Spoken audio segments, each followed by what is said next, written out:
Hello friends, today I have brought you 4 very powerful techniques of communication skills. If you learn these techniques, which anyone can learn through practice, then you will get 3 main benefits. First, you will become an expert at talking. Second, you will become very confident. And third, you will not bore anyone by saying things like, "and tell me," or "what else?" So friends, without any delay, let's directly get to the point. Technique number 1, quality. This sounds very common, but it isn't. A good conversation depends on its quality. So whenever you speak, try to remove all the unimportant words. For example, words like which is, so. Many times people normally use the word normally, and many people use a lot. These words do not add any value to the conversation, and there is no point in using them.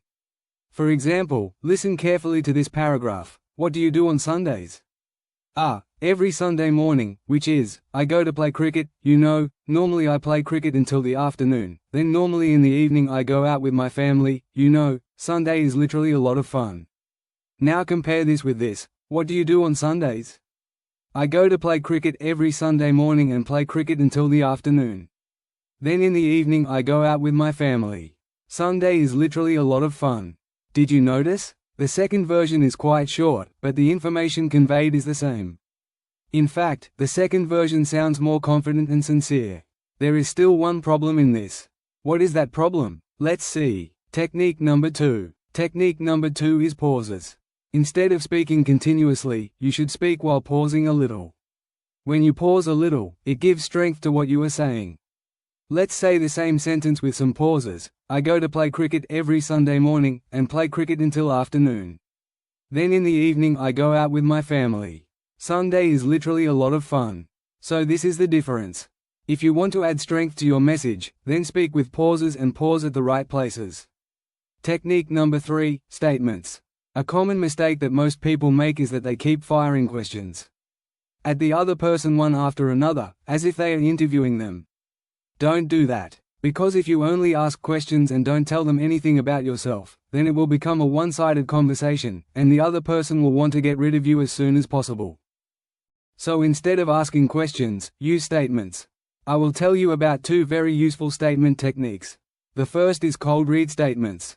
In this, what you have to do is observe the other person and simply make a guess about them, and say that guess to them. Suppose you want to ask someone what their hobbies are. The simple question would be, what are your hobbies? If you want to turn this into a cold read statement, say, you seem like quite an interesting person. I bet your hobbies must also be quite interesting.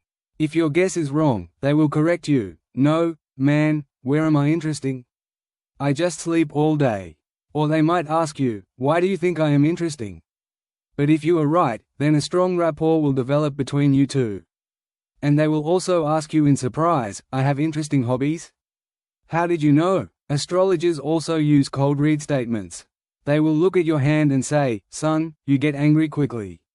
Yes, guru, how did you know? The lines are saying it. Son, you have 2 girlfriends. Even if you don't have 2, you will think, yes, one is this one and the other is that one. Guru, enough, guru, enough. You are really something. Do not fall into this shit. These are just cold read statements. Astrologers, mentalists, psychics, and illusionists use them. Make guesses about the other person. If you are wrong, they will correct you. If you are right, a very good connection will be built. The second statement technique is story statements. Suppose you want to ask someone what they are afraid of. This is a very simple question. In this, you have not shared any information. You can turn this question into a story format. You can say, when I was a child, I was very scared of the dark. While sleeping, I used to completely hide myself inside the blanket so that some ghost wouldn't catch me. Here, you told a story, from which the other person can pick out many topics, like darkness, childhood, ghosts, and they can share their own experiences. So instead of simply asking questions, use statements. This creates a better connection. Now let's come to communication technique number 4. This technique is so powerful that if you learn it, you will never run out of things to talk about, and you will never use words like, and tell me, or, what else? This is called conversation threading. Listen to how funny a normal conversation is. Where are you from? I am from New York. Oh, that's nice. And your conversation dies. Conversation threading works in two ways. First, when you say something, give enough information so that the other person can take out topics from it and move the conversation forward. That means your statement should contain a story. Again, a story. And second, find topics within what the other person is saying. Whenever we say something, there are several topics in every sentence, which we simply don't notice. If instead of saying only, "I am from America," this is said, "Actually, I am from America, but I prefer living in a small city because I don't like too much crowd." There are several things in this sentence that can be talked about, like America, small cities, and crowds. You can talk about your America trip. You can talk about your experiences in small cities. You can give your opinion about crowds. You can tell about the last time you got stuck in traffic. Suppose the other person is only saying that they are from America. Then when they ask you, you can give good information about your city. For example, "I am from Delhi. 2 sites here have been declared World Heritage Sites by UNESCO. There is a copy of the Taj Mahal here, which is called the Taj of the Deccan, and it was built by Shah Jahan's grandson." This increases the other person's interest, and they ask more questions. Let me give you another example. If you are a programmer, you can say, "I am a programmer in a software company, and I try to simplify people's lives through my skills." There are many topics in this reply that can be talked about, like software companies, programming, skills, simplifying people's lives, etc., etc. Most of the time, the reason conversations end quickly is that both parties don't give each other such topics to talk about, even though they can. So if someone has given you topics, you can choose the one you are interested in and continue talking about it. And if they haven't given you any, you can give them topics through story statements. So these were 4 very powerful techniques of communication skills. Let me tell you once again. Number 1 is quality. Bring quality into your conversations. Remove all the unimportant words. Second is pauses. Pause at the right places so that it adds strength to what you are saying.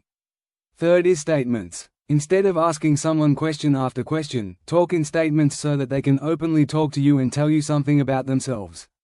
Fourth is conversation threading. That means listen carefully to what the other person is saying and find topics within it. If they are not giving you any topics and are speaking very briefly, then reply with a little more detail so that they can find topics in your reply and keep the conversation going. If you really liked this video, then like it. And if you are watching my video for the first time, then subscribe and press the bell and all that so that next time when I upload, you get a notification.